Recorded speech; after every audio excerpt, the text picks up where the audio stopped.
Okay, now today we are going to discuss about a thinker who is not only a sociologist, but he is a philosopher.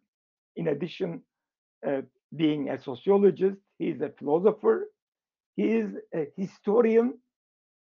He is a historian. He is, in a sense, epistemologist, and a psychologist because his training is actually in psychology, and his work, first important work, is on madness, on psychiatry as a discipline, how psychiatry developed. So he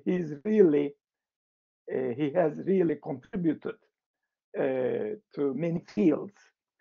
But as I said in Turkish, first let's see him, his image. Let me show his talk about the school, how he's criticizing the educational system, how educational system makes acquisition of knowledge something which is difficult, which is unattractive, which is something compulsory rather than pleasurable. Let me just share this so that you can listen to it here. Let me share my Blackboard page.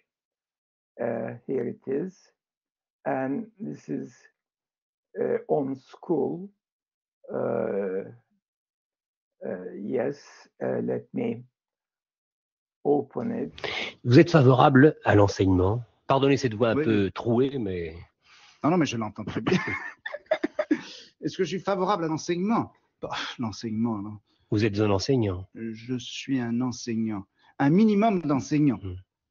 Dans la mesure où, vous savez, j'enseigne dans un endroit, enfin, je fais des cours dans un endroit qui très particulier, qui a pour fonction justement de ne pas enseigner. Et qui est le Collège de France. Oui, et ce qui me plaît justement là-bas, c'est que je n'ai pas l'impression d'enseigner, c'est-à-dire d'exercer par rapport à mon auditoire un rapport de pouvoir. L'enseignant, c'est celui qui dit, écoutez, voilà, il y a un certain nombre de choses que vous ne savez pas, mais que vous devriez savoir. Ça comporte donc une première étape qui est celle que j'appellerais de la culpabilisation, si vous voulez.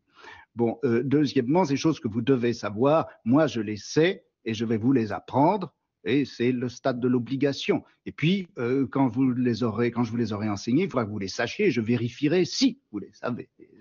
Vérification. Enfin bon, toute une série de rapports de pouvoir qui sont mêlés à l'enseignement. Là, vous comprenez, au Collège de France, les cours sont libres, c'est-à-dire que viennent les écouter les gens. Yani burada eleştirdiği öğretmen, he's talking about, okay, I'm sorry. He's talking about the criticism of teacher-student relationship.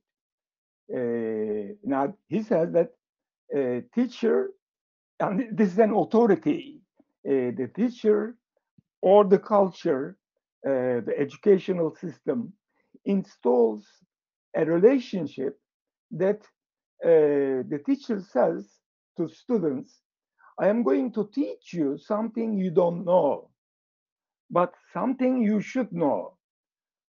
So since you don't know, so this is, he says, installation of a guilt, whereas in his conceptualization, as it, he wished that instead of guilt, it should be desire to know. libido sindi. Actually, this is a phrase also being used by Bourdieu in the first week I talked about it. Anyway, now let's go back. I think the English translation is very good. You know, it is not Google translation, but the maker of this video, they translated Foucault's French conversation speech into English. Okay, now let me. Les gens qui veulent, n'importe qui. Ça peut être un colonel en retraite, mais ça peut être un lycéen de 14 ans. Si ça l'intéresse, il vient. Si ça l'intéresse pas, il vient pas. De sorte que, finalement, quel est celui qui est examiné? Quel est celui qui est sous le pouvoir de l'autre? Moi, je dirais qu'au Collège de France, c'est celui qui enseigne, qui vient et puis qui raconte comme ça, finalement, il son passe travail. Un examen, il passe un examen. C'est son travail. Il est payé pour travailler à longueur d'année et puis 12 fois par an, il vient donner en quelque sorte, dresser le bilan de son travail, le présenter à un auditoire, et puis c'est à l'auditoire de dire... In the Collège de France, the members who are elected there, who are chosen there, and the new members are chosen by already existing members, and the number of people is something around 100, 150, 200, no more than 250. You know, it is limited. So it is the best representatives of each discipline of psychology, philosophy, sociology, physics, chemistry, you know, all other sciences. This is it is like an academy of sciences. Academy of Sciences. They give only 12 lectures, you know, in 12 weeks in a semester, and they talk about their own research. So it's, you know, they have to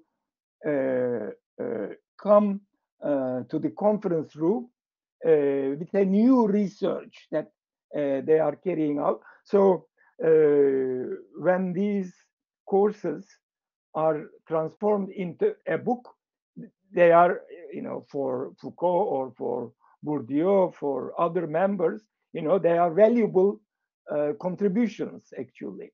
Okay, let's listen a little bit more. Montrer s'il est intéressé ou pas. En tout cas, moi, quand je vais faire mes cours au collège, j'ai le trac. J'ai le trac absolument comme quand je passais des examens, parce que j'ai l'impression qu'au fond, les gens, le public viennent vérifier mon travail et montrer s'ils sont intéressés ou pas. Et s'ils n'ont pas l'air intéressés, je suis assez triste, vous savez. He says that he's excited, you know, like students taking an exam, you know, in-class exam, how anxious they are. And he says when he comes to the conference room, he is excited like them. Actually, you know, this is my 51 or even 52 years I am teaching, and every class I am teaching, I am excited. I have anxiety, you know, an excitement and an anxiety. You know, am I going to present a good lecture? You know, am I going? Will I be successful in transferring what I know to the listeners? You know, he has this same anxiety. I advise you to read, to listen to this. Okay, now I would like to go to a second video, actually, in which he's summarizing all his basic concepts, or why he is doing what he is doing. Now, let me make you listen for a few minutes. Again, there is somebody who is asking questions and what he is doing. Okay, let me start it. Okay.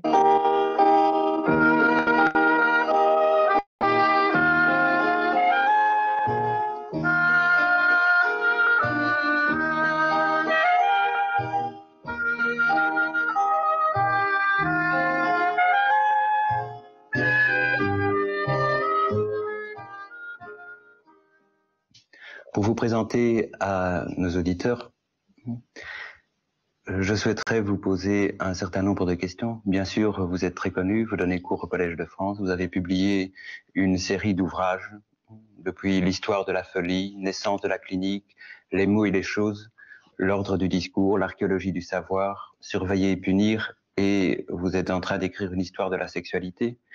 Ces ouvrages sont pour la plupart connus, certains plus que d'autres. Certains ont suscité des débats parfois passionnés. Mais il me semblerait intéressant que vous puissiez nous dire un peu comment vous avez cheminé à travers une série de problématiques, une série de questions. Pourquoi vous vous êtes intéressé à l'histoire de la psychiatrie, à l'histoire de la médecine, à la prison, maintenant à l'histoire de la sexualité. Pourquoi aujourd'hui vous semblez vous intéresser à l'histoire du droit? Quel a été au fond votre itinéraire? Qu'est-ce qui a été le fil conducteur de votre réflexion? S'il est possible de répondre à une telle question.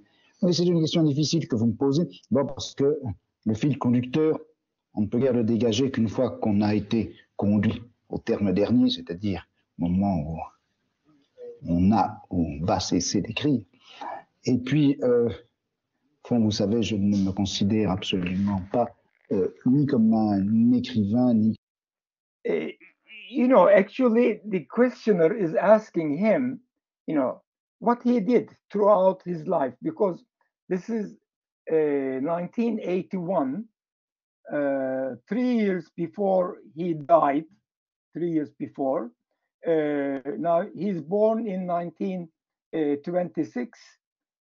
So he's 55 years old, okay, from 1930 to 80, okay, now 80, 81, 55 years old.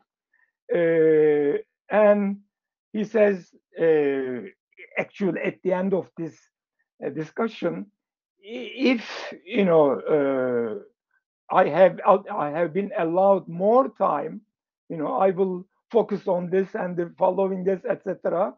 So let me reflect upon my work up to now. He started his research actually the middle of 50s, from the middle of 50s to 81. 26 years, in 26 years, what he achieved. We will go into them, the books, but you know how he presents himself. He says, I don't consider myself a writer or a prophet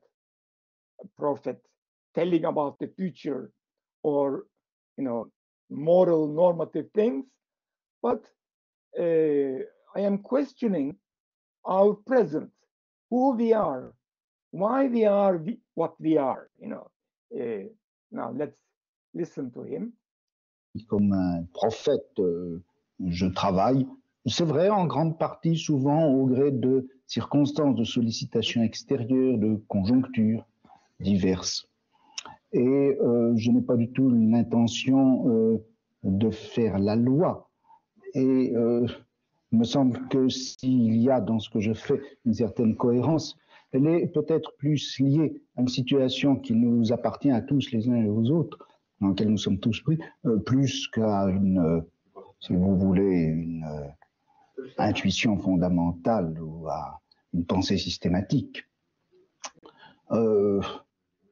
C'est vrai, si vous voulez, que, me semble, que la philosophie moderne, peut-être depuis le jour où Kant a posé la question Was ist Aufklärung, c'est-à-dire qu'est-ce que c'est que notre actualité, qu'est-ce qui se passe autour de nous, qu'est-ce que c'est que notre présent. So he is saying actually modern philosophy, in a sense, especially since Kant, Immanuel Kant, what is our actuality? What is enlightenment? What is enlightenment? Aydınlanma nedir? You know, this, he answered this question. You know, he has written volumes of books, but this is a short article. But Foucault thinks that actually he's presenting what the philosophy, sociology, psychology, his approach to these subjects should be should be problematizing our presence, our actuality, problematizing. And then he says, so I go back and forth. So he is doing archaeology towards the past and genealogy coming to the future, and writing about these problematizations about madness, about criminality, about prisons, about schools, about medicine, about hospitals, and about sexuality in his last book, History of Sexuality. That's what he says, what he's doing. Problematizations at the collective level, at the cultural, social level. Discourses. He is analyzing how discourses are created about certain objects like madness as an object, or imprisonment as an object, how they become an object of problematization, an object of thinking, or on object of praxis, action. Okay, now let's listen to him. Il me semble que la philosophie a acquis là une dimension où que s'est ouverte pour elle une certaine tâche qu'elle avait ignorée ou qui n'existait pas pour elle auparavant, et qui est de dire qui nous sommes, de dire qu'est-ce qu'est notre présent, qu'est-ce que c'est que ça aujourd'hui. C'est évidemment une question qui n'aurait pas eu de sens pour Descartes. C'est une question qui commence à avoir du sens pour Kant quand il se demande ce que c'est que l'Aufklärung, et c'est une question qui est en un sens la question de Hegel. Qu'est-ce que c'est que le maintenant? Oui. C'est la question aussi de Nietzsche. Bon, et je pense que la philosophie, parmi différentes fonctions qu'elle peut et qu'elle doit avoir, a aussi celle-là, de s'interroger sur ce que nous sommes dans notre présent et de notre actualité. Je dirais que c'est en un sens autour de cela que je pose la question, et dans cette mesure, eh bien, je suis nietzschéen ou hegelien ou kantien. Oui. Par ce côté-là. Bon, comment est-ce que je suis venu alors à poser ce genre-là de questions? Bon, pour faire deux mots sur l'histoire de notre vie intellectuelle aux uns et aux autres, disons dans l'Europe occidentale après la guerre, on pourrait dire ceci, c'est que on disposait vers les années 1950, d'une part, d'une perspective, d'un mode d'analyse qui était très profondément inspiré par les phénoménologies, qui était en un sens à ce moment-là une philosophie, je dirais, dominante. Dominante, je ne mets aucune péjoration dans ce mot-là, on ne peut pas dire qu'il y avait dictature ou despotisme de ce mode-là de pensée, mais dans l'Europe occidentale, en particulier en France, la phénoménologie était un peu c'était un style général d'analyse. Bon, c'est un style d'analyse. So he's saying that why he came to analyze, to do research on the topics, on the objects that he did research. He did write books. so after the Second World War, so he went historically back to the period, as you know, the Second World War ended in 1945. So from 1945 to 1960, how he went through various approaches. Now, one of them, phenomenology. He says after the war, phenomenology was in Europe, in France especially, but in England, in Germany as well, phenomenology and existentialism, which is a Sartrean way of, Jean-Paul Sartre transformed phenomenology into existentialism. But the basic philosophical current at that time was phenomenology, he says. Qui revendiquait comme l'une de ses tâches fondamentales l'analyse du concret. Bon. Et il est très certain que de ce point de vue-là, on pouvait rester un petit peu insatisfait dans la mesure où le concret auquel se référait la phénoménologie, ce concret était, comment dire, un petit peu académique et universitaire. Vous aviez des objets privilégiés de la description phénoménologique qui étaient ou l'expérience vécue, ou la perception d'un savoir. Mais est-ce que, plutôt que de faire la description un peu intériorisée de l'expérience vécue, he is criticizing phenomenology. It is narrowly focusing, almost like from the office of the academician. He is looking outside and describing the concrete experience. But what is interesting is collective and social experiences, instead of how an individual is phenomenologically experiencing the world. Although he started with phenomenology, he criticized and went beyond it. Faire l'expérience d'un certain, l'analyse d'un certain nombre d'expériences collectives et sociales. La conscience de celui qui est fou est importante à décrire, comme l'a montré les travaux de Binswanger de Kuhn. Mais après tout, est-ce qu'il n'y a pas une structuration culturelle et sociale de l'expérience de la folie? Et est-ce que cela ne doit pas être analysé?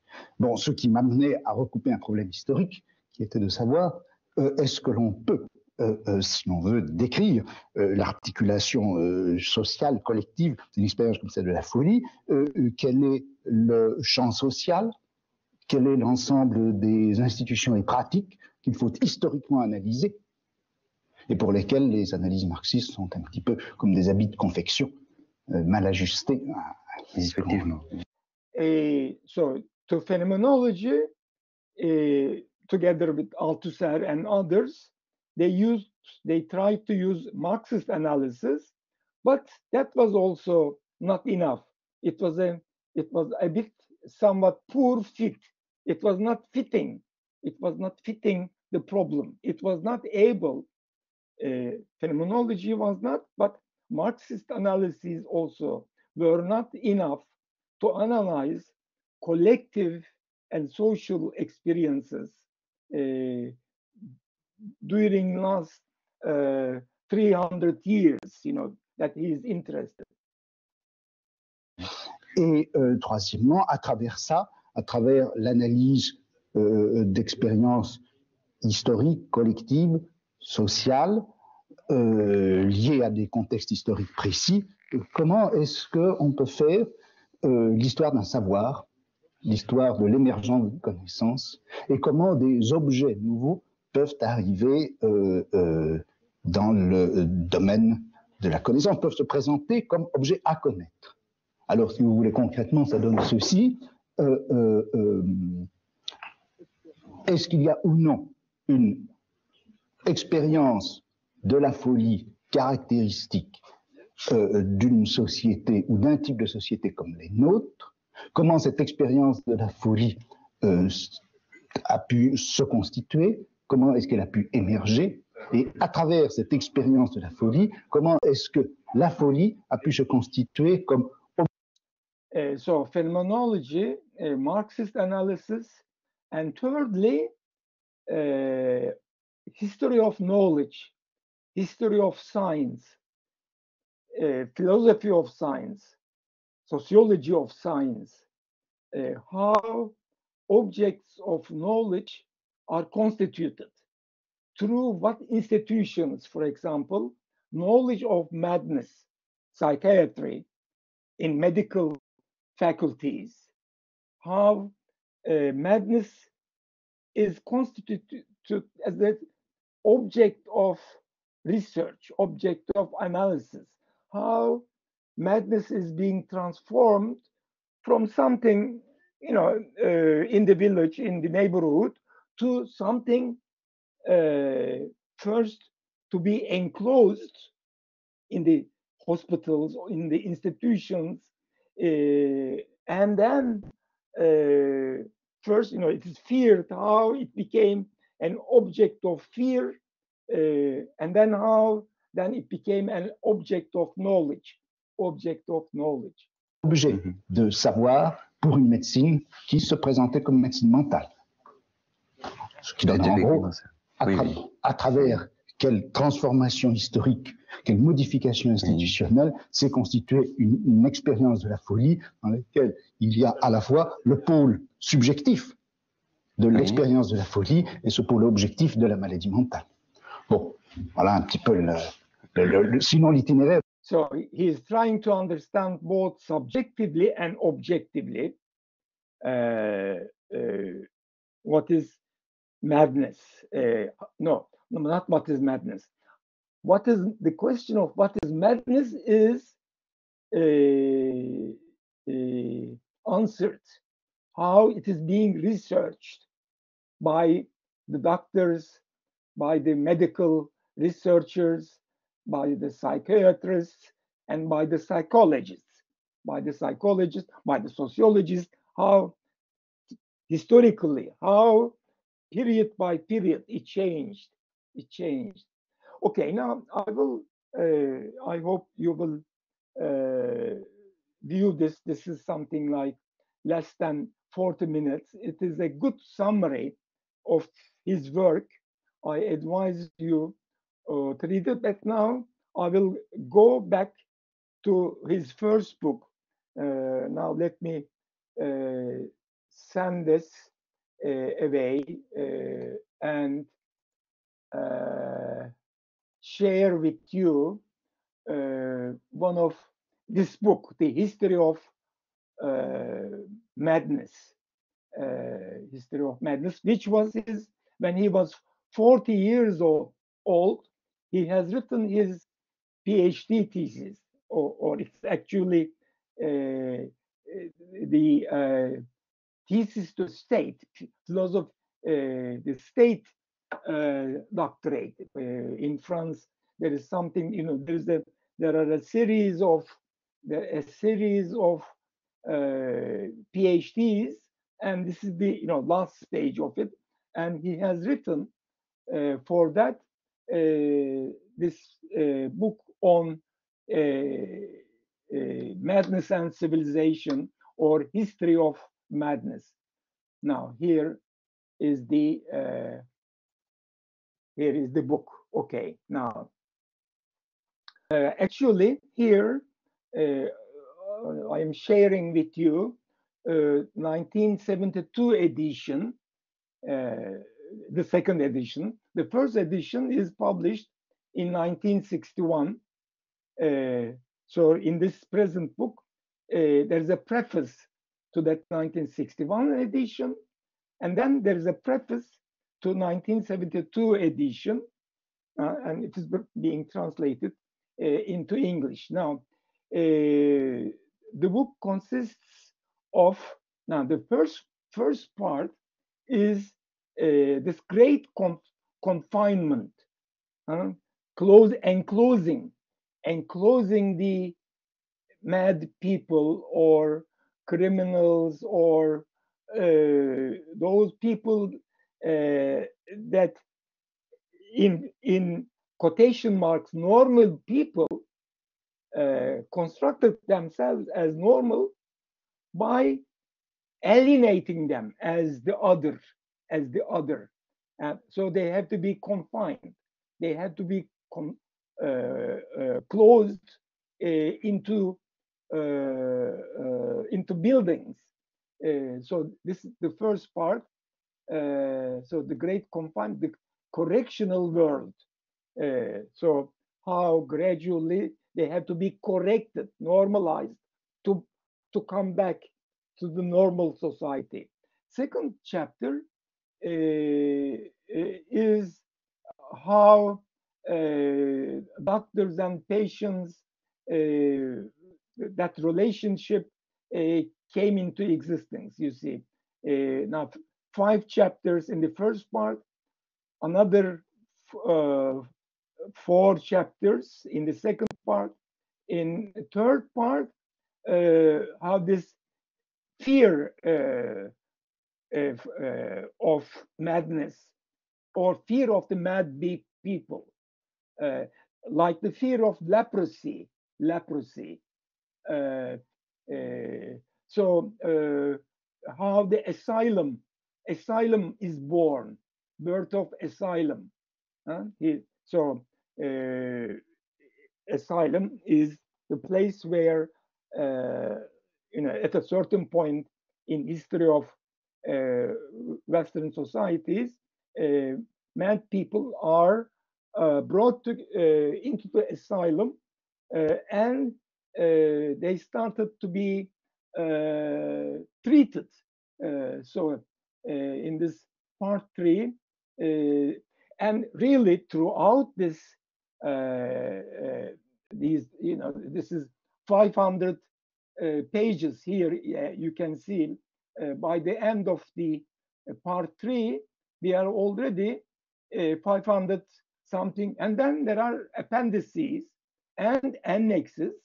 So altogether 695, 700 pages, this book. So you can, it's an experience to look through the book, and I propose to you that I wish you do that.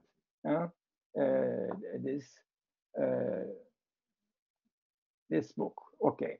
Now let me send this away also, and let me talk a little bit more now about this history of madness. How through from Middle Ages to Renaissance, and then Classical Age. Classical Age for Foucault is from 1800 to the middle of, from the beginning of 1800 to, actually 1700, 1750, the middle of 18th century to the end of 19th century, up to 1900. So 50 years from 18th century and 100 years from 19th century. And then with 1901, we enter into 20th century. And then we are now in the 21st century. But he is studying Renaissance, Classical Age, and the present. From present, he understands 60s, 50s, and 60s. Okay. So in this book, actually, as already I said, he is transforming his approach from phenomenological to structural to post-structural and to Foucauldian way of analysis, and he will develop this throughout his other books. Actually, throughout this book, Now, at the beginning, there is a quote from Pascal. Now, there was a quote from Pascal also when we were talking about Bauman, the first chapter of Bauman's Individualized Society 2 weeks ago.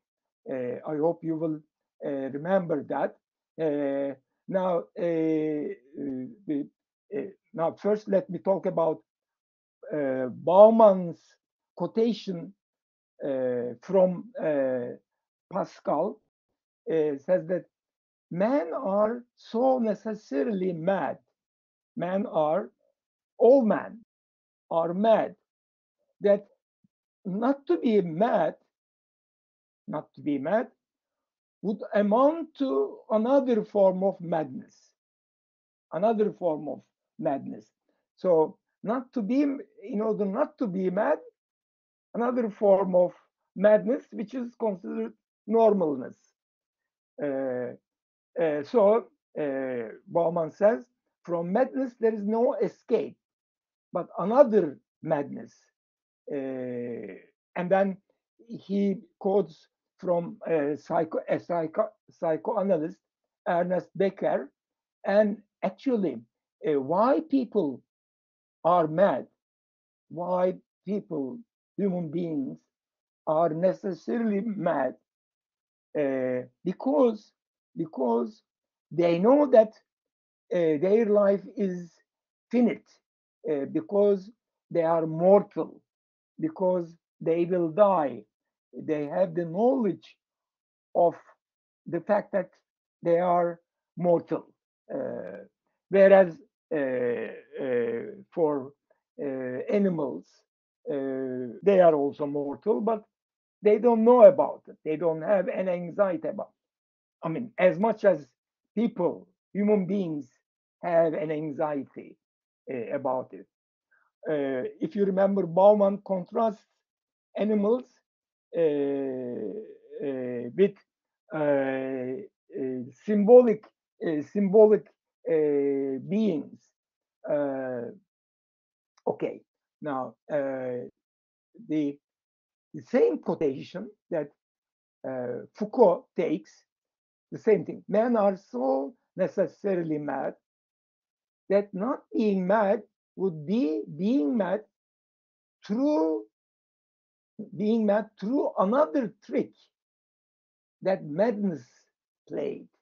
Now, this trick part did not exist in Bauman's translation, but Foucault translated Pascal's French sentence into English. There is this trick. Actually, what is that trick? That is, in 500, 600 pages. That's what he says he's studying. What kind of trick people, doctors, normal people played, what kind of trick, so that by their relationship to madness, by dividing themselves, the trick of dividing themselves, mad people as different and themselves sane people, reasonable people, rational people. So unreason, non-reason, and reason, how they are being separated, how non-reason is pushed or locked up. So he has a quote from Dostoevsky. Now, actually, let me share this with you so that you will be seeing my how I had some quotations from this book. Now, here it is. This is a history of madness. You have this too. Maybe you yourself can open this sixth week, where in Blackboard Foucault is taken up, and the first one is History of Madness, which is published the first version in 1961, the second edition in 1972. So I just read this Foucault's quotation, but Foucault also has a quotation from Dostoevsky. Now, Dostoevsky, in a writer's diary, have this sentence: "It is not by looking up, it is not by looking up one's neighbor that one convinces oneself of one's own good sense." Now, he's hoping that it is not by looking up one's neighbor, pushing one neighbor to the otherness. Now, being together, having a good sense. So Foucault now continued, "We need a history of that other trick that madness plays, the other trick through which man, in this gesture of sovereign reason, that locks up their neighbor, communicate and recognize each other in the merciless language of non-madness." So to portray themselves as non-mad, as rational, as sane, how the mad neighbor is defined as mad and locked up in the asylums or whatever. Just for comparison, I took here the quotation from Bauman's book, Individualized Society, which I already mentioned. And then here, actually, I jumped to 460. He goes into details, really. It is, and then at this point, in the Birth of Asylum, and asylum is a kind of a hospital where mad people are brought together, and where, or actually, what the doctors and mad people are brought together, and this doctor-patient relationship is established. Now here, he really goes into epistemology, methodology, positivism. You will remember from your other courses, from your methodology courses. Now, this is during 18th century, 19th century. Positivism imposed itself on medicine. Positivism imposed on, above all, on psychiatry. The practice became more obscure. The power of the psychiatrist more miraculous, mucizevi, miraculous. The power of the psychiatrist, healing powers. But we are talking about positivism, which is about facts, rational. There should be no miraculousness, actually, but somehow positivism gives the impression that psychiatrist is doing something miraculous to heal the patient. So this doctor-patient couple sank ever deeper into a strange world. In the eyes of the patient, doctor was a miracle worker, an authority that he borrowed from order, morality, and the family, that he now seemed to drive from himself. Now, he's separated, the patient. So he goes into increasingly abundant, the patients in the hands of the doctor, a doctor.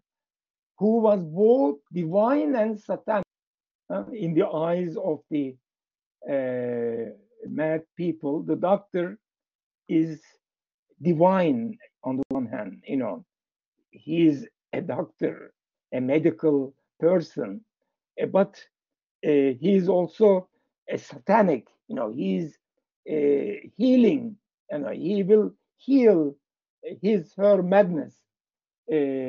So conceptualizing doctor beyond human measure.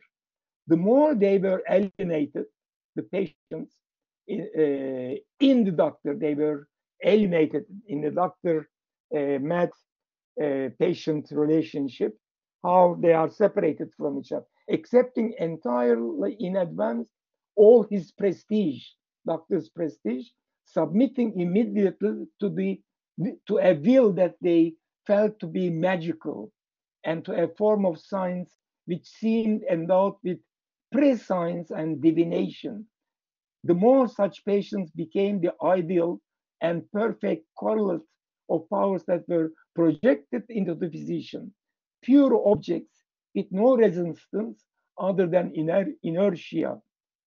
The patient, how patient is becoming, in the case of women, hysterical woman, or how they are assuming the role of the patient.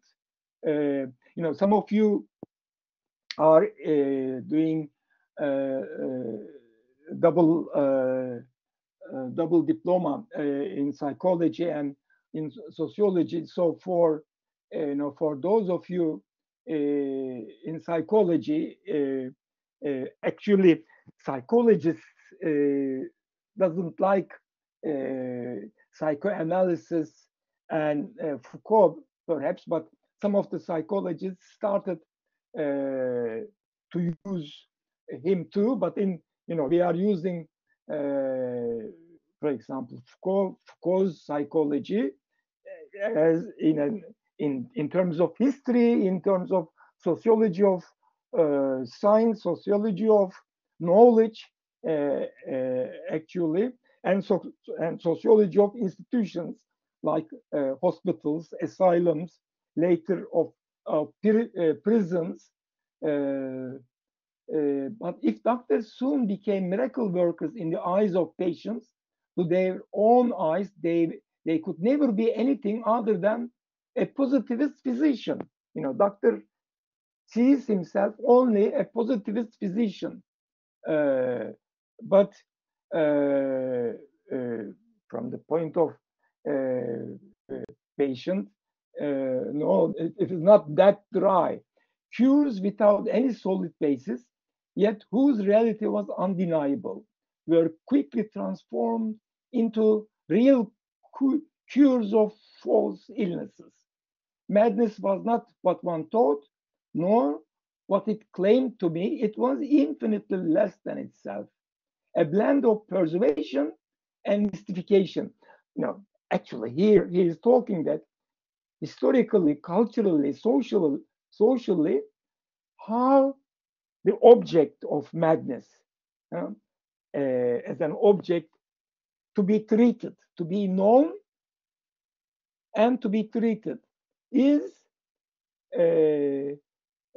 created through a blend of persuasion and mystification. How mad patient is historically, socially, culturally, and of course psychiatrically, medically constructed. The patient is constructed. This patient now, the object of psychiatry, is different from madman and woman in the villages before Renaissance. They are they are not objects of medicine, or they are someone's daughter, someone's son, someone's father, sometimes saying good things, sometimes shouting at them. But that kind of madness in that village, in that neighborhood, and the object of psychiatric knowledge and treatment as that object, becoming that object is, and as a result of a transformation. And so actually in this book, that is what he is doing. And then he has something here about Freud. Freud is towards the end of 19th century and the beginning of 20th century. Freud demystified all the other asylum structures. He abolished silence and the gaze and removed cognition of madness by itself in the mirror of its own spectacle, and he silenced the instances of condemnation. So, he started talking with the patients, instead of objectively objectifying the patient and trying to cure him biomedically. Now, Freud is trying to cure the patients or helping the patient to cure themselves through discourses by the dialogue between the patient and the doctor. Anyway, here really I took many quotations from these books. I hope you will go into them. If you like, you can go into the book itself, or you can read the quotations that I have taken from the book. Okay, now this was 1961 book, which actually made Foucault a thinker, a philosopher, a sociologist, a psychologist. Not one of them, but all of them together. A combination peculiar to Foucault. So when he has written the next book, this is more actually less voluminous than the first one. The first one was 600, 700 pages. Now, The Birth of Clinic is something like 150 pages, not as colossal as the one. Now, in this one, he's trying to show, like in the previous book, how not only psychiatry, but other branches of medicine, how they are being transformed. Again, his focus is on patient-doctor relationship and emergence of medical gaze. Medical gaze. Now, one of the central concepts in this book is medical gaze. Doctor looks at the patient in such a way that he has to diagnose an illness and find a cure, a medical gaze. A normal looking at the person, yes, there is some part of you is aching. You say you are illness, but doctor's medical gaze can be acquired only through training, through education. So this medical gaze is acquired in the intersection of the hospital and medical faculty. Medical, the clinical practice.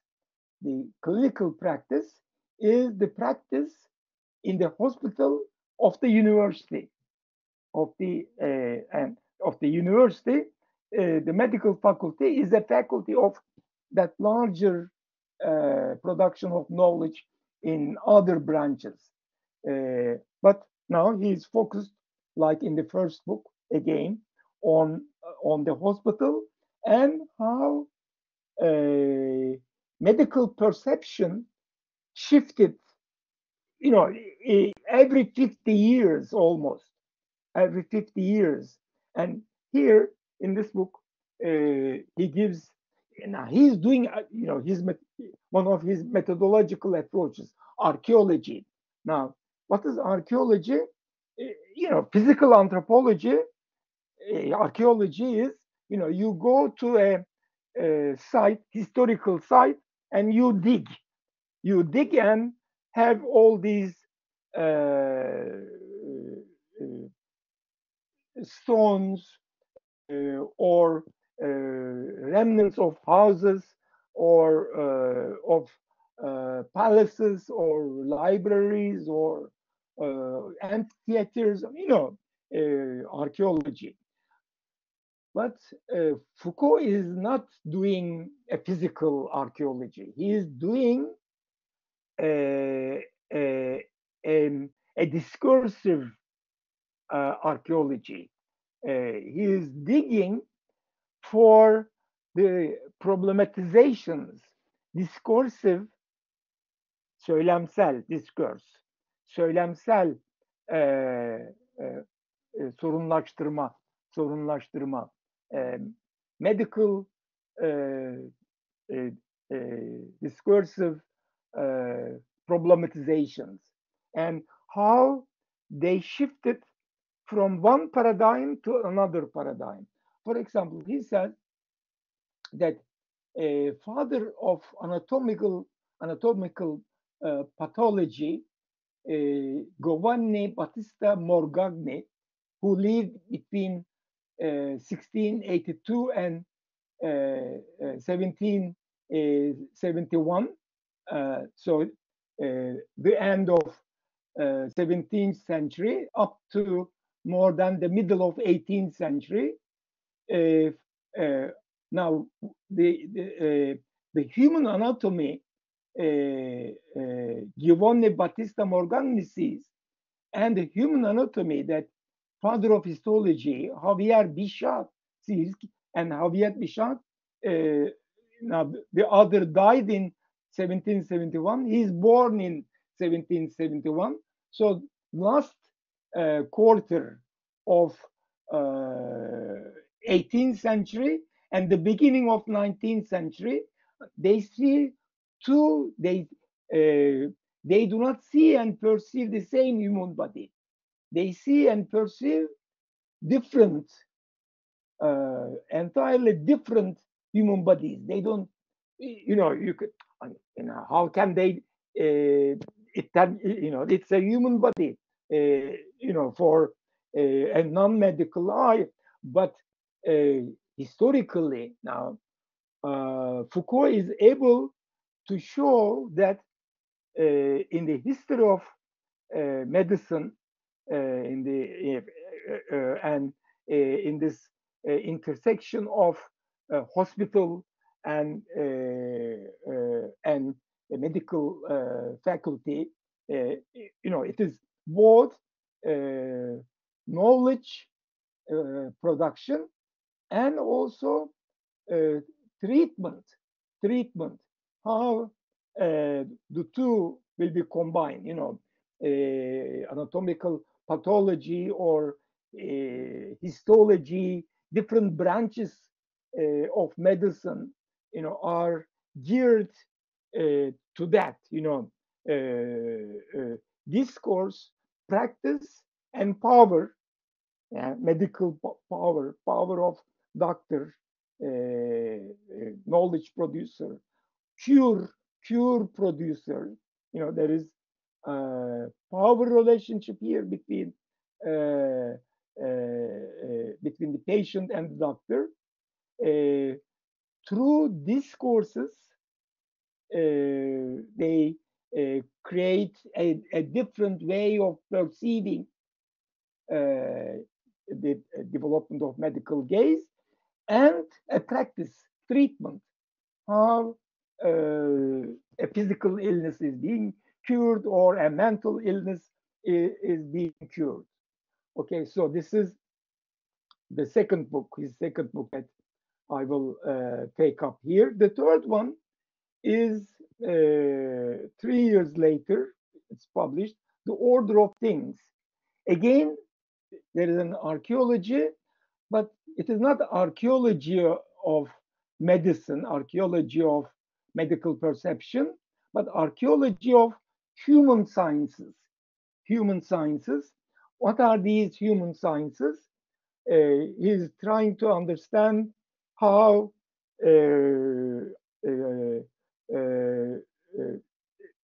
linguistics, for example, linguistics, or how economics, and how natural philosophy or biology, biology of human body, how these three human sciences came to be what they are, what they have accomplished, and he starts actually with a painting, Les Meninas, painting Les Meninas. Now let me send this away and let me show you this painting that for 15 pages,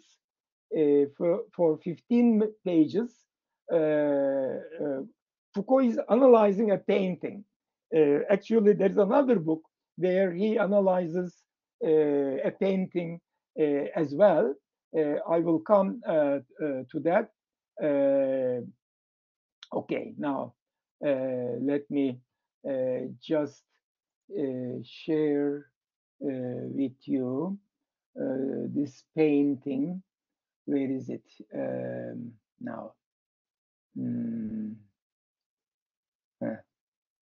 Not a pipe. Here, this is. Okay. Now, now what happens? Let me see. What did I do? Where did I send it? Sorry. Here it is. Okay, now this is a painting by Diego Velázquez from 17th century, the middle of 17th century. So from the middle of 17th century to the end of 18th century, that is the classical age, and then from the beginning of 19th century to the middle of 20th century, that is the present modern age. Now so the beginning of classical age. Now you see this big picture. I hope. Now actually, Velázquez himself is here. He himself, he's painting. Okay, here there is the aisle on which he's painting. Now, is he painting this picture where he is included, or some other picture? Some other picture. Actually, in this picture, who are involved in this picture? Now, in the middle of it, there's a princess.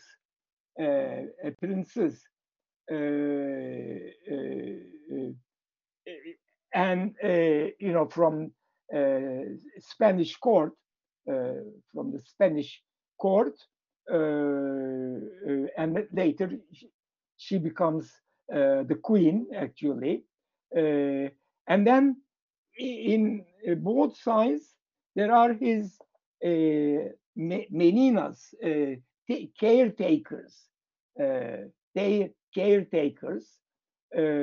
Actually, here in the next one, if you go to the next one, let me see, just go to this one. Now, later, this Margaret of Spain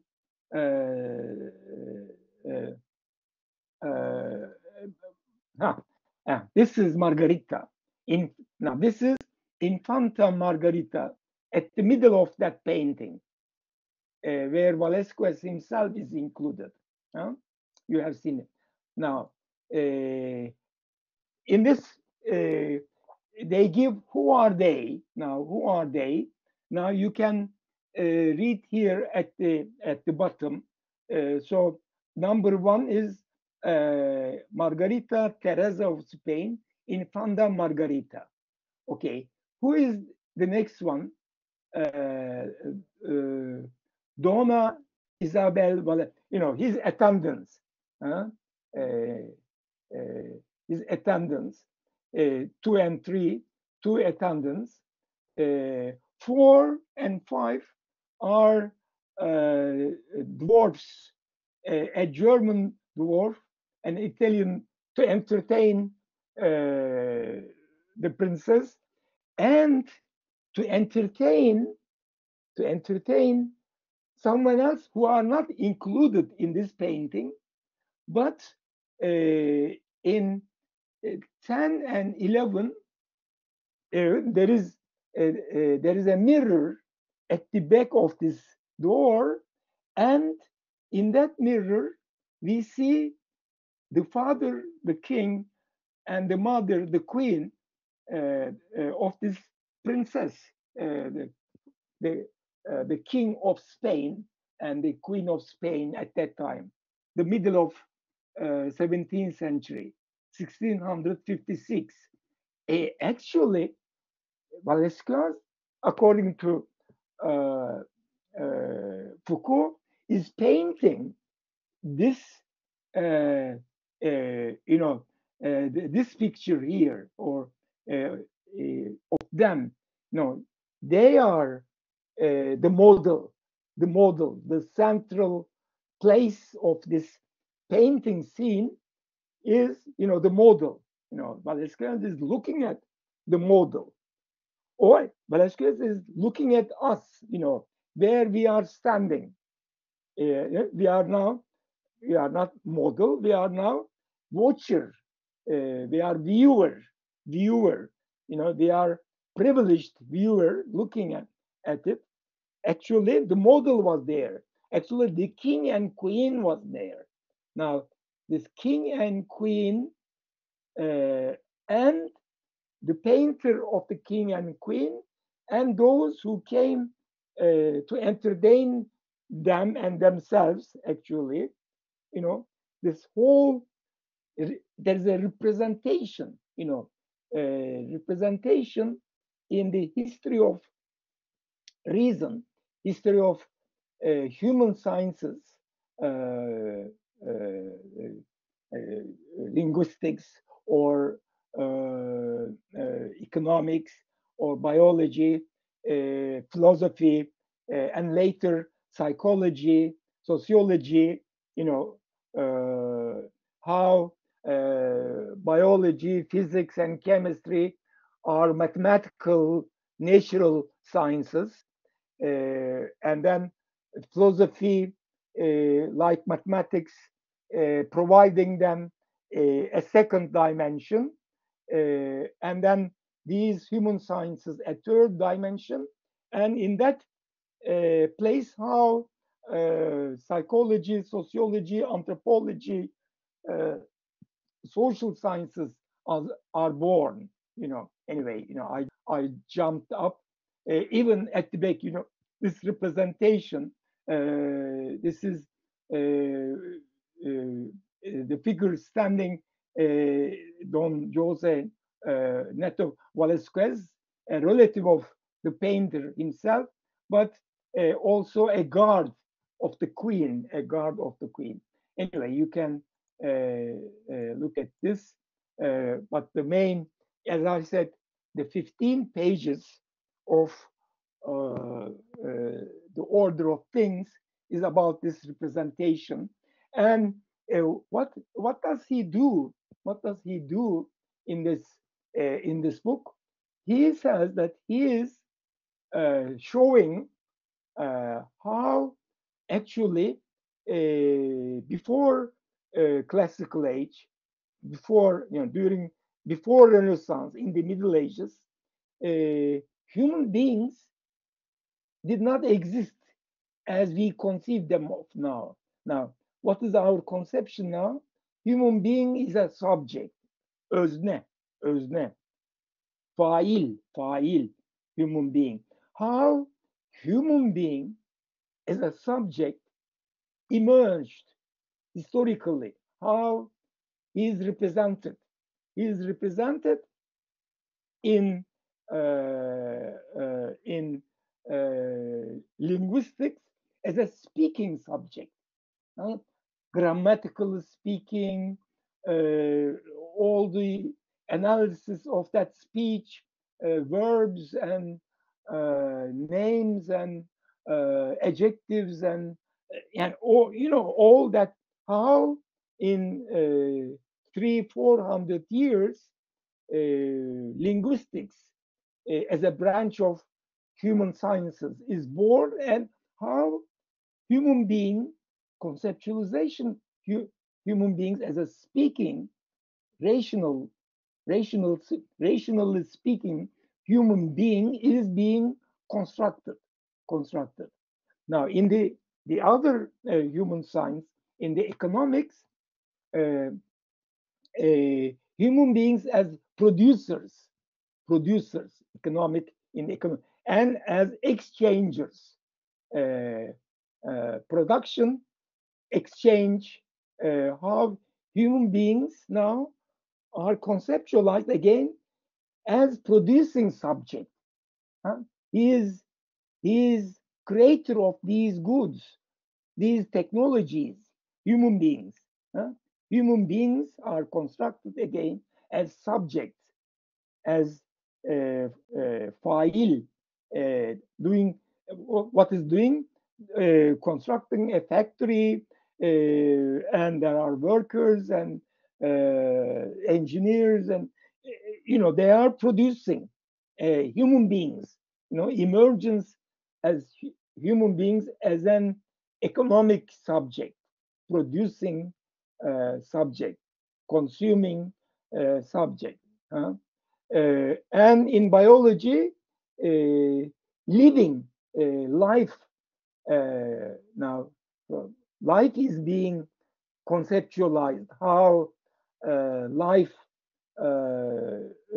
came to exist, but human life, how human life is being conceptualized, and how human beings now is subject of that living subject. Öznesi, yaşamın öznesi, üretimin öznesi, konuşmanın öznesi. So the birth of man as a subject, as an özne, and actually Foucault is saying this, that the subject, a united rational being, is actually a historical construct.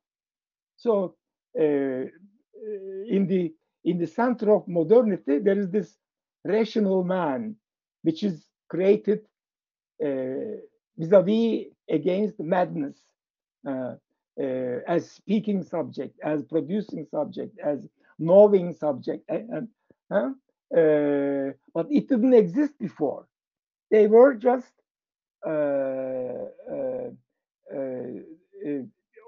of a king. They were subjects of a king, and they were creatures of a god, and they didn't have their subjective power of doing something, speaking, producing, living as a subject. So actually, Foucault made the subject an object for his discourse analysis, for his archaeological analysis.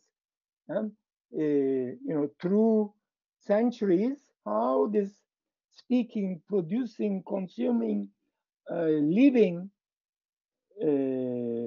reasoning subject, human being, as an subject of history, his own life, of the world actually that being constructed, how it is built, how it is built. So actually, by doing this, by focusing on it, taking it as a center of his analysis, he is decentering. He is decentering human subject from the central place that subject occupies in modern discourses. In modern discourses. Okay, now let me send this away. This book, The Order of Things, which is translated into Turkish as Kelimeler ve Şeyler, and arkeoloji, insan bilimlerinin arkeolojisi. Okay, now I will continue. Actually, his next book is a continuation of this previous one, the Order of Things, an Archaeology of Human Science. Next one is actually now directly Archaeology of Knowledge. How in the previous book he showed, how these human sciences emerged, putting, transforming human beings from non-subjects into rational subjects, and how that knowledge in each of them, in economics, in linguistics, in biology, and later in psychology, sociology, anthropology, how knowledge is being produced, archaeology of knowledge production.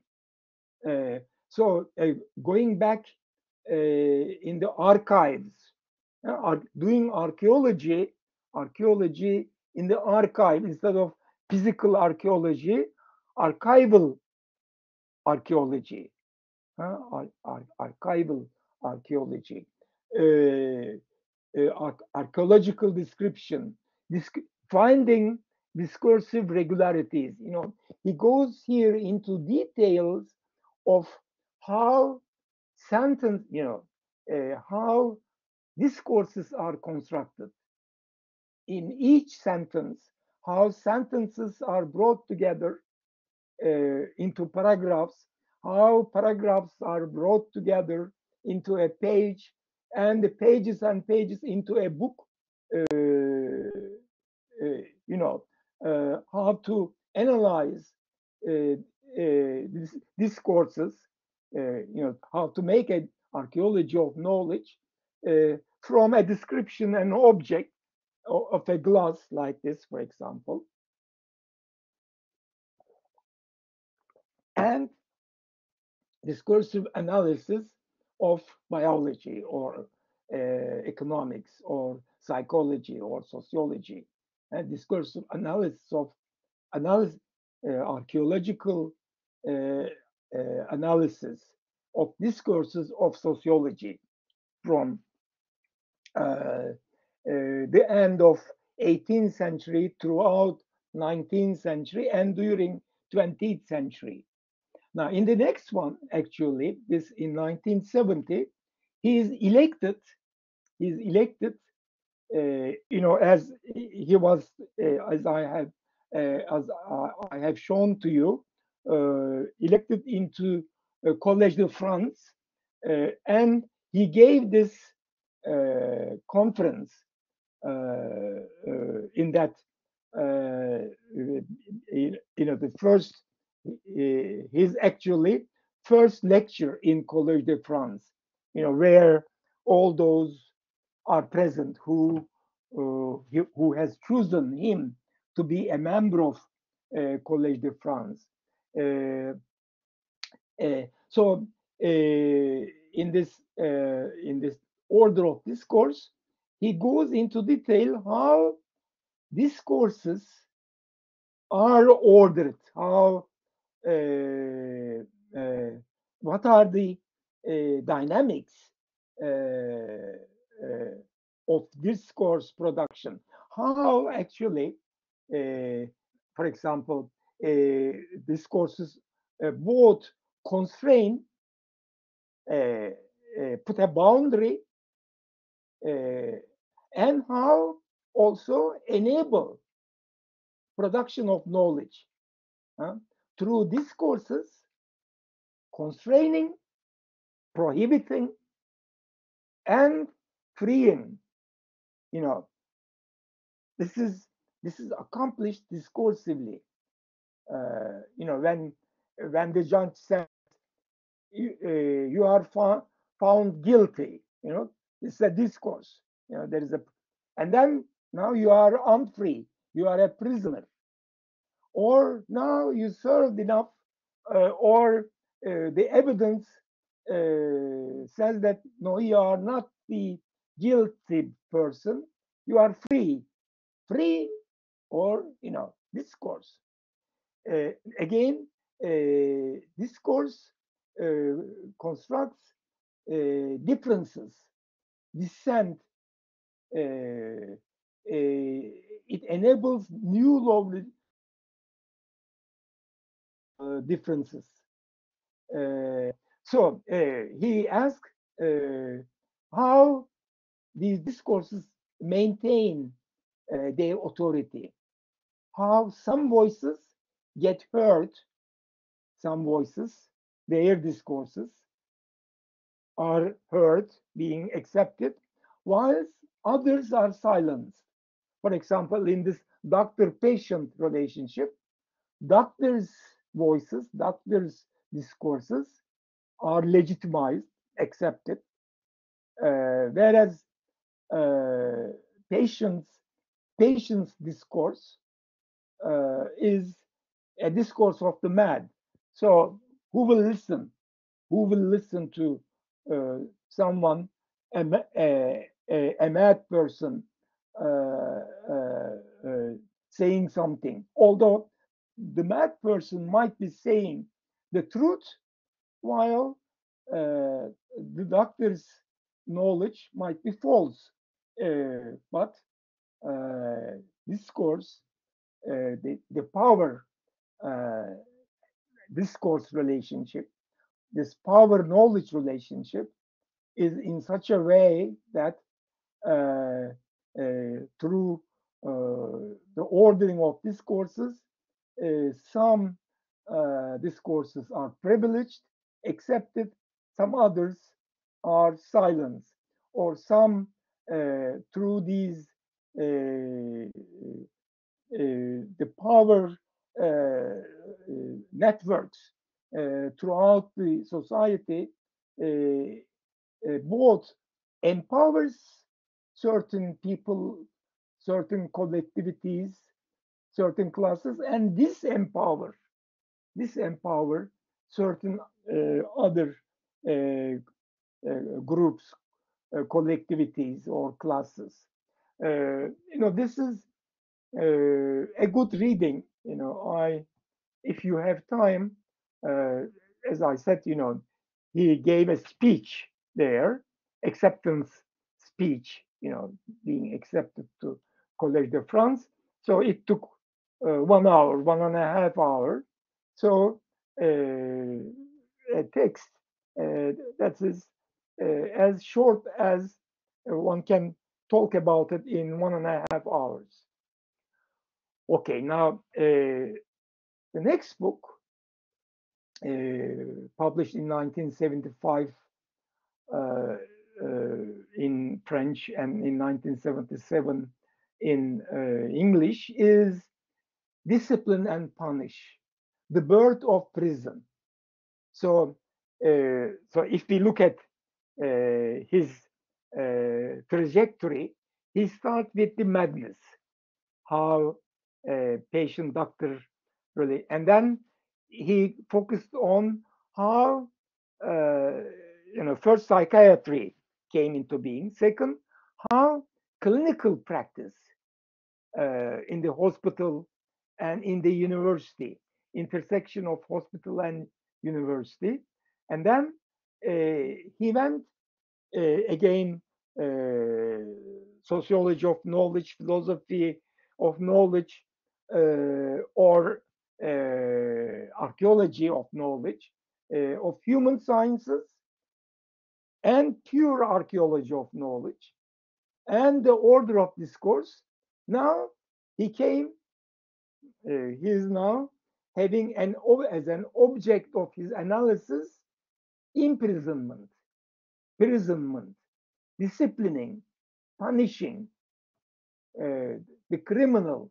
Now the criminal and the patient, how they are different, but yet how they are similar, and how discourses about the criminal changed, like discourses about the mad patient changed, shifts of paradigms, shift of paradigms. Now, in this book, he's showing how conceptions of power and powers disciplining and punishment, how powers disciplined and punished, and how different modes of disciplining and punishing emerged. Now, here he talks about, now first there was physical torture. Actually, the first part of the book, maybe again I can show the chapters of this book. Just a minute. Here, now there is it.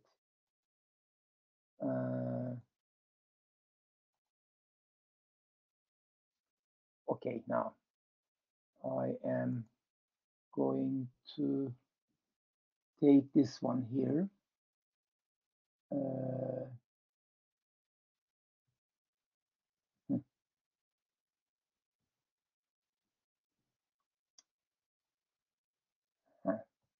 Okay, here. Okay, now here I am with the discipline and punish, the birth of prison. No, the birth of clinic was the birth of prison. In the first part, again, Middle Ages, torture, the body of the condemned, the spectacle of the scaffold. Actually, the book starts with how a criminal, in France during absolute monarchy, absolute power, how a criminal who had the crime of acting a crime against the sovereign is being punished by horses, being his hands and his feet and his head tied to horses, and how horses are running, and how all these parts of the body are taken apart, punishment, physical punishment. And in the second chapter, how it goes from this torture, physical type of punishment, to a gentle way of punishment, gentle way. That is, from the first type of power and first type of punishment is through absolute power. The second type of power is disciplinary power. Disciplinary power. Now, disciplinary power is through panopticism. Panopticism. Now, panopticism is how the prisons are constructed. Prisons, again, 18th century, and a British philosopher, Bentham, designed a prison design, prison design, where in the middle there is the guard. The guard, now this time it is not medical gaze, but the gaze of the guard gazing at all the cells where convicts are, put into cells around the room. There are hundreds, maybe 100 cells. In the middle, the guards are coming and going and viewing, watching, looking, controlling, surveillance.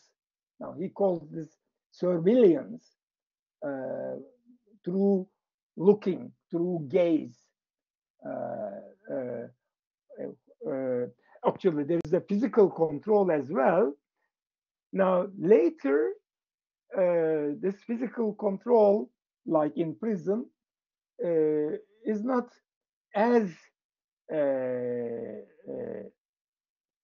closed up as the prison, but for example, hospitals are disciplinary.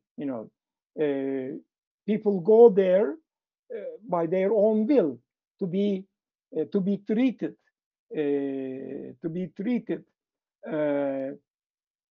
So let me send this away and let me continue. So I said the prisons, the hospitals, the schools are such that students are gathered. They are closed for 45 minutes, and the teacher is watching them and teaching them and disciplining them.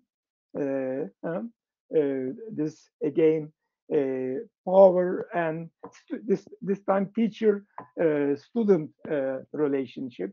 In the hospital, doctor-patient relationship. In the prison, guard prisoner relationship. In a theater, those who are acting and those who are viewing, or in the conference room, conference giver and listeners, etc., etc. These are panoptical ways of surveying, surveillance, controlling through various gazes, various specialized gazes. Actually, Foucault calls this kind of governmentality.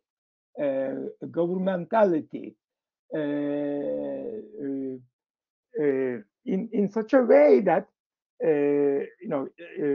of course, for governmentality there is a government, but he broadens this administrative act as in Turkish it is yönetişim. So people are involved in this administration, in the governmentality. So the populations and individuals under surveillance are normalized, but there's also the whole populations which are subjects of biopower. Now, third type of power, absolute power, disciplinary or panopticon type of power, and thirdly, biopower. Bio, that is, through this governmentality, populations are surveyed, all the kinds of illnesses, births and deaths, census taking. Now, actually here, the government tries to collect the knowledge, the information to raise the level of health, the level of economic well-being, social well-being, etc., etc. You know, so actually, Foucault, what Foucault has done in all these books is he is focusing sometimes on the individual and how individual is being controlled. Sometimes focusing on the body, how knowledge of the body is being produced. And other times he focuses on populations. So body, individual, and population, these are three focal points in his analysis. Actually, another trio is that he says that what he is studying, doing archaeologically and genealogically, what is he studying is one, the relationship human beings with objects, with things, how, or the relationship of human beings with knowledge, how they produce knowledge of others, and knowledge of himself, herself, of course, the subject of the knowledge, how human beings are constructed as a subject of knowledge. Now, one. Second, how human beings are subjects of power, obedience, or ruling or being ruled, being ruler and being ruled, dominant, subordinate. How what the knowledge of this subordination, use of power, is being produced. The second one, the knowledge about power. The first one, knowledge about knowledge, how knowledge is being produced. Second one, how power is constructed and maintained, governmentality, where throughout history, the emergence and institutionalization of political reason through state and other institutions, etc., etc. And thirdly, how people develop technologies about themselves, care of themselves. Actually, the third volume of History of Sexuality is this third type of he calls this ethical relationship. The first one was philosophical, scientific production of knowledge. You know, how people are related to things and the knowledge of the things and objects. In the second one, how they produce knowledge of people for governmentality, to govern and to be governed, to dominate, to be dominated. Third one, producing technologies, or again, governmentality, self-governmentality, how to govern ourselves ethically, morally, how we can acquire knowledge about ourselves, and how we can become what we want to become. So how this actually is being transformed actually in the book History of Sexuality. He goes back to the Greek times, Greek and Roman times, Christian Europe, and Renaissance, again, the classical age, how this, our relationship with our body, with our sexuality, how we relate and discipline ourselves ethically, how an ethical person is being created. Actually, in all of these, what he is doing is he's working against the naturalizing and essentializing the historically contingent structures. Contingency, olumsallık, contingency. Historically, they are contingent. They are through power, power, discourse, knowledge, and practices.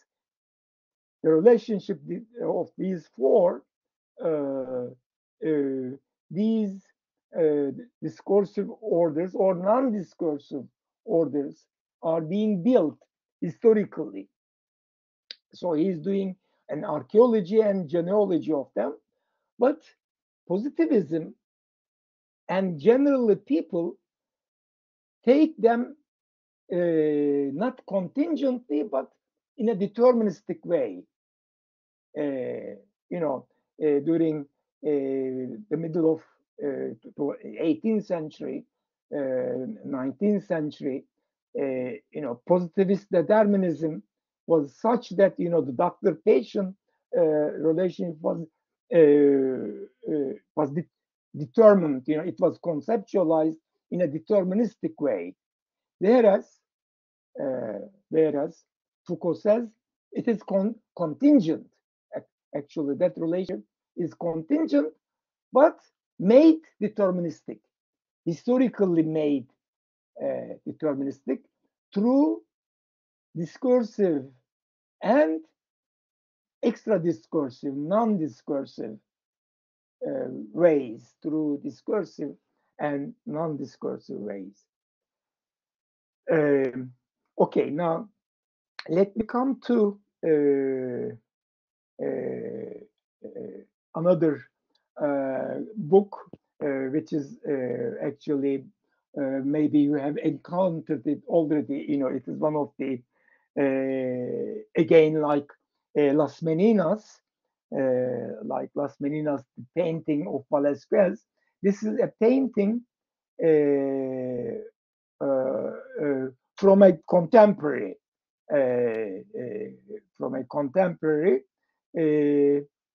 Magritte, a Dutch painter.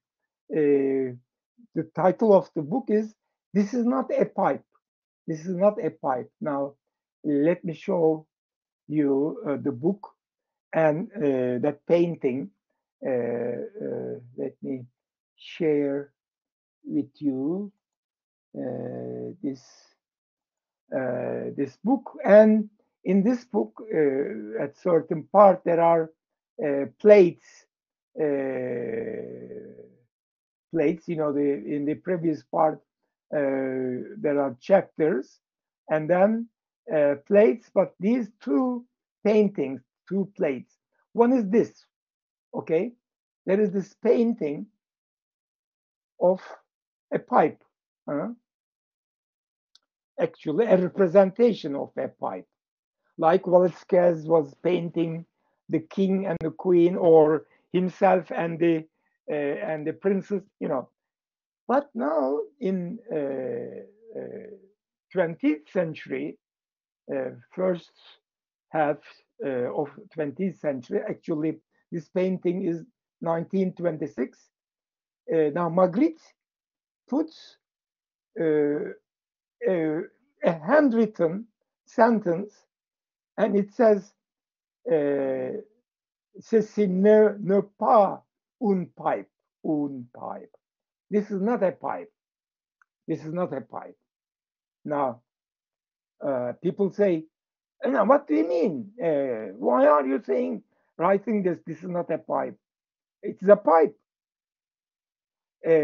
But then it is not a pipe because it is representation of a pipe.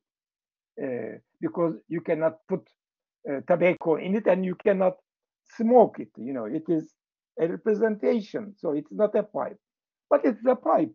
It is not a chair or a table or some other thing, but a pipe. It's a pipe. But by writing, it is not a pipe. The uncertainty. Remember uncertainty in the second modernity in Bauman, if you remember Bauman, in fluid modernity, how uncertainty prevails. Now Magritte, now this painter, is deliberately showing, how these uncertainties are being created. But Foucault in this book is, first describes this and how contradictions, dilemmas, representation, but is it the real thing? Is it the representation? But there is a more complex one by Magritte. Actually, this is in 1966, almost 40 years later. 40 years later, this time the previous painting now is, it is a plate painting, and this is not a pipe, but there is also a pipe, a representational pipe. Now, two images, and now this is more confusing, and the uncertainty is prevailing further. Now, does this sentence also apply to this one, or is it not in a boundary, in a frame like the first one? Is it frameless? While this is finite, is it infinite? The contrast, etc., etc. You just go and watch this and speculate, and the feelings. What are the plates, paintings for? Aesthetically, to evaluate a painting. The 18th century painting is much more naturalistic painting. But of course, there's a perspective, as we have seen in Velasquez's thing. It was almost like a photograph of. But even there is this play on representation, the real, the focal point, etc., etc., including the painter himself into, the representation kind of thing.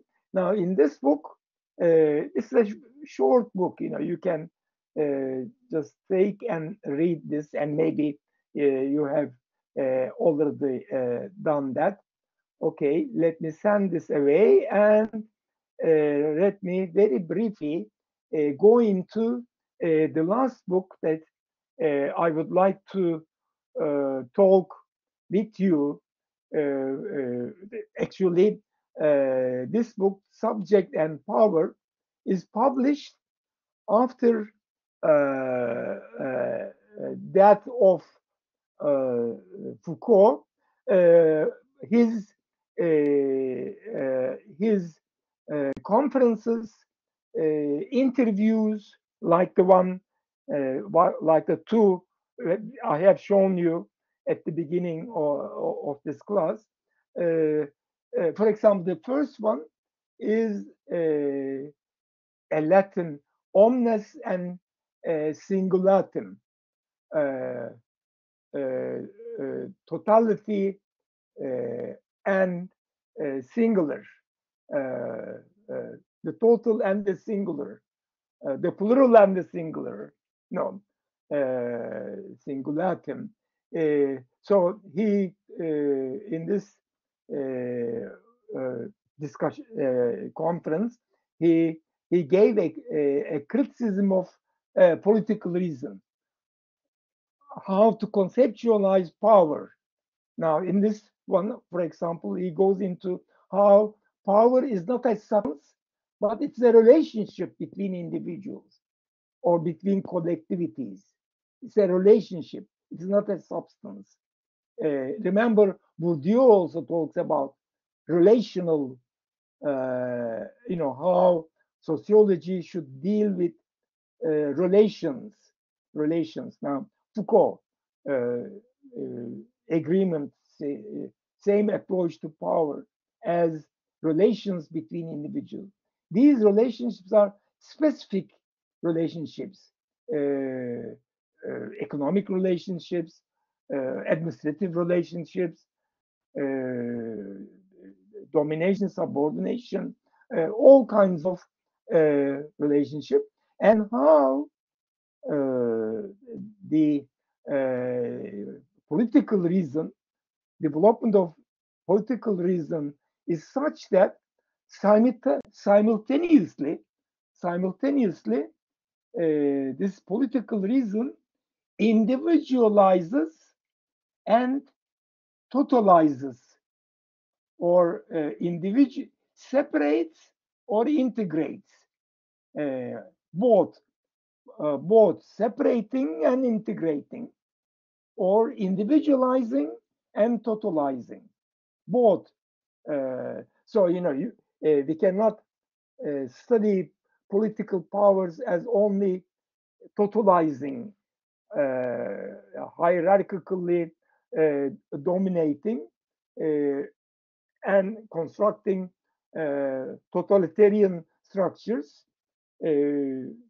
Political reason does that on the one hand, but also it contributes to individualization in both of them.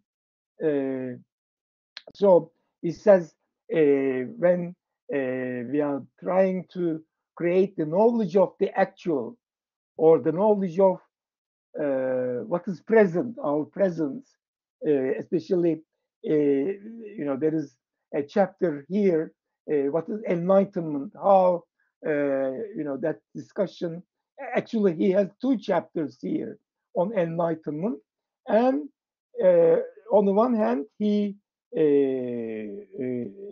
praises positively the contributions of enlightenment, how it contributed to all those knowledges, three types of knowledge of things, knowledge of other people, about knowledge of power relationships, and knowledge of ourselves, or technologies of ourselves, how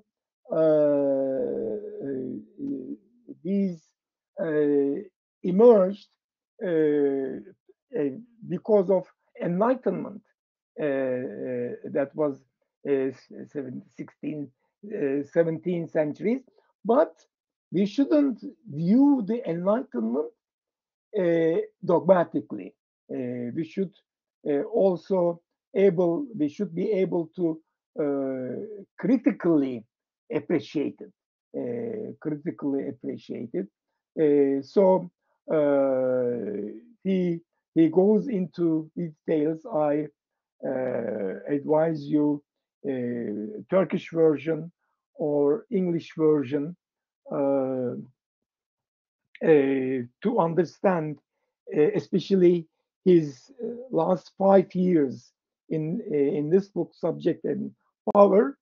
His speeches, conferences during last 5 years of his life are collected together, actually into 6 volumes. There are 6 volumes. Okay, I think I will stop here and ask you